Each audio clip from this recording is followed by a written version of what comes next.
Selamat berjumpa sahabat inspirasi pada hari ini tanggal 29 September tahun 2021. Inspirasi rohani yang akan saya bawakan pada hari ini diambil dari Injil Yohanes bab 1 ayat 47 sampai 51. Hari ini kita mengenangkan pesta 3 malaikat agung, yakni Santo Mikael, Santo Gabriel, dan Santo Rafael. Marilah kita mempersiapkan diri untuk mengawali inspirasi rohani pada hari ini dengan menandai diri kita dengan tanda kemenangan Kristus. Dalam nama Bapa dan Putra dan Roh Kudus. Amin. Tuhan beserta kita. Inilah Injil Yesus Kristus menurut Yohanes.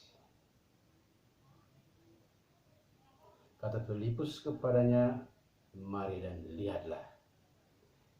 Yesus melihat Natanael datang kepadanya lalu berkata tentang dia, "Lihat, inilah seorang Israel sejati, tidak ada kepalsuan di dalamnya." Kata Natanael kepadanya, "Bagaimana engkau mengenal aku?"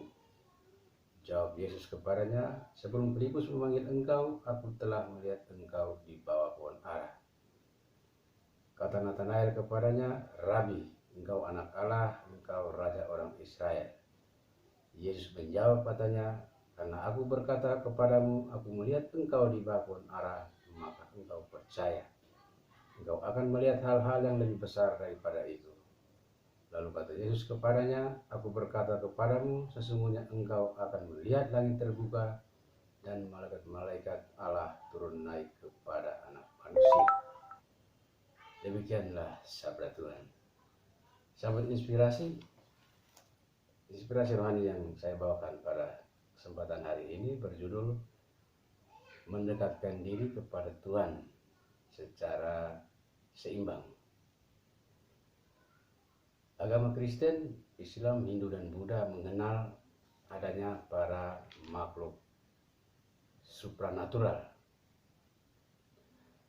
Dalam agama Kristen dan Islam mengakui adanya malaikat sebagai makhluk supranatural. Sedangkan bagi agama Hindu dan Buddha mengenal adanya Gandharva. Para penganut agama tersebut meyakini bahwa para malaikat atau Gandharva adalah makhluk suci, makhluk rohani yang tinggal di surga atau nirwana. Karena tinggal di surga atau nirwana, mereka memiliki kedekatan dengan entitas ilahi yang disebut dengan nama Allah atau Dewa. Para malaikat memainkan peran yang strategis sebagai perantara atau mediator dari Allah kepada manusia. Apa yang disabdakan atau dikehendaki oleh Allah bagi manusia dapat disalurkan melalui peran para malaikat. Dalam ajaran Kristen, eksistensi para malaikat merupakan kepenuhan janji Allah yang senantiasa menjaga dan melindungi umat manusia. Kehadiran para malaikat menjadi bukti nyata perhatian dan kasih Allah bagi manusia. Dalam Gereja Katolik kita mengetahui ada banyak malaikat. Dari sekian banyak malaikat, ada 3 malaikat agung yang diakui oleh Gereja Katolik. Mereka adalah Mikael, Gabriel, dan Rafael. Untuk menghormati 3 malaikat agung ini, Gereja Katolik menetapkan setiap tanggal 29 September sebagai hari khusus untuk merayakan pesta Santo Mikael, Santo Gabriel, dan Santo Rafael. Dalam tradisi Gereja Katolik, malaikat Mikael dikenal sebagai komandan perang Allah untuk melawan kuasa kejahatan dan kesesatan. Kitab Wahyu menggambarkan Mikael sebagai malaikat yang berperang dengan gagah berani untuk melawan Lucifer atau pimpinan para setan. Malaikat Gabriel diakui sebagai malaikat pemberi pesan dan kabar gembira. Kitab Perjanjian Lama melukiskan Gabriel sebagai seorang pelayan dan utusan Allah. Tugas prestisius dan agung dipresentasikan oleh Gabriel dalam kitab Perjanjian Baru ketika membawa kabar gembira bagi Maria untuk mengandung Yesus Putra Allah. Malaikat Rafael diakui sebagai malaikat yang menyalurkan rahmat penyembuhan Allah. Dalam Perjanjian Lama, malaikat Rafael menjadi teman seperjalanan bagi Tobia muda. Rafael juga senantiasa melindungi dan memberi saran kepada Tobia dalam menyikapi realitas atau persoalan. Sebagai seorang penyembuh, Rafael berjasa dalam menyembuhkan ayah Tobia, yakni Tobit, dari penyakit kebutaan. Intiman relasi dengan Allah menjadikan tiga malaikat agung secara otomatis memperoleh kemampuan fenomenal ilahi untuk memberi kesaksian dan pesan dari Allah kepada manusia. Kedekatan relasi ini juga yang membuat Allah sungguh menaruh kepercayaan dan amanah kepada mereka. Ketiganya telah teruji dan terbukti menjadi seorang Allah yang sungguh diandalkan. Kedekatan relasi dengan Allah dialami juga oleh seorang murid yang bernama Nathanael. Pada awalnya Nathanael sempat meragukan kehadiran Yesus. Mungkinkah sesuatu yang baik datang dari Nazaret? Untuk memenuhi rasa penasarannya terhadap Yesus, Nathanael mengikuti ajakan Filipus. Mari dan lihatlah. Nathanael sungguh kaget dan tidak menyangka bahwa dalam ketidaktahuannya tentang figur Yesus, ternyata Yesus sungguh mengetahui pribadinya. Lihat, inilah seorang Israel sejati, tidak ada kepalsuan di dalamnya. Yesus pun meredam kebingungan Nathanael dengan berkata, "Sebelum Filipus memanggil engkau, aku telah melihat engkau di bawah pohon ara." Dalam tradisi Yahudi, seseorang yang berada di bawah pohon ara bukan mau menggambarkan fakta yang sebenarnya. Berada di bawah pohon adalah ungkapan simbolik. Orang yang berada di bawah pohon ara adalah tipologi pribadi yang suka membaca kitab suci, berdoa, ataupun bermeditasi. Dengan kata lain, orang yang berada di bawah pohon ara adalah karakter pribadi yang sungguh mengenal dan dekat dengan Allah.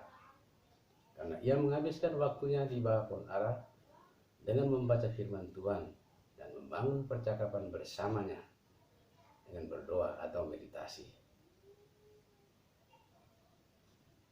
Dan menurut penglihatan Yesus, Nathanael sungguh memenuhi kriteria sebagai pribadi yang dekat dengan Allah. Karena kedekatan itulah Nathanael dengan berani dan tulus mengatakan, "Rabi, engkau anak Allah, engkau raja orang Israel." Seandainya Nathanael tidak memiliki kedekatan dengan Allah, tentu ia tidak tahu dan tidak mampu mengungkapkan identitas Yesus dengan penuh keberanian dan ketulusan. Nathanael adalah gambaran pribadi yang dekat dengan Allah dan mau menyerahkan diri secara total kepadanya. Nathanael pada akhirnya membuktikan kesetiaannya dengan menjadi murid Yesus sampai kematian menjemputnya sebagai seorang martir yang gagah berani. Sahabat inspirasi yang terkasih, pertanyaan refleksi buat kita sebagai orang Katolik adalah, sejauh mana kita mengenal Allah dalam diri Yesus dan mendekatkan diri kepadanya? Ada seorang sahabat mengatakan kepada saya bahwa ia cukup hidup sebagai orang baik. Baginya menjadi orang baik jauh lebih penting daripada sekedar menjalani aturan dan ritus dalam agama. Ia juga mengkritik orang lain yang rajin mempraktekkan aturan dan ritus agama, tetapi tidak sungguh mengamalkan nilai dan ajaran agama dalam hidup. Saya tidak merasa kaget karena berpikir bahwa pernyataan itu hanya sekadar alasan rasional untuk melakukan pembenaran diri. Secara formal, sang sahabat ini memang tetap menjadi seorang penganut agama. Ia juga mengklaim diri sebagai orang baik. Namun kalau ditilik lebih dalam, ada hal tidak proporsional yang dihidupinya. Ia belum mampu mengenal Tuhan, apalagi mendekatkan diri secara total kepadanya. Melakukan hal baik itu adalah perwujudan iman, tetapi mengabaikan aturan dan ritus yang terdeskripsi dalam ajaran agama sama artinya dengan melakukan pembohongan terhadap identitas iman yang dimiliki. Karena orang akan bertanya, apa bedanya kita dengan orang ateis? Orang ateis cukup saja melakukan perbuatan baik dalam hidupnya, tidak penting mengakui Tuhan. Kalau demikian, maka sebagai orang beriman, kita perlu menjaga sikap iman yang seimbang atau proporsional dalam hidup. Tak dalam aturan dan ritus di satu sisi, serta setia menjaga dan mengamalkan nilai atau pokok ajaran agama di lain sisi. Mengenal Allah secara lebih dalam dan mendekatkan diri kepadanya harus dilakukan dalam dua tataran. Tataran pertama adalah menaati segala aturan, ritus, dan kebiasaan yang berlaku, seperti berdoa, membaca dan mendengarkan firman Tuhan, berpuasa atau pantang, melakukan refleksi batin, dan sebagainya.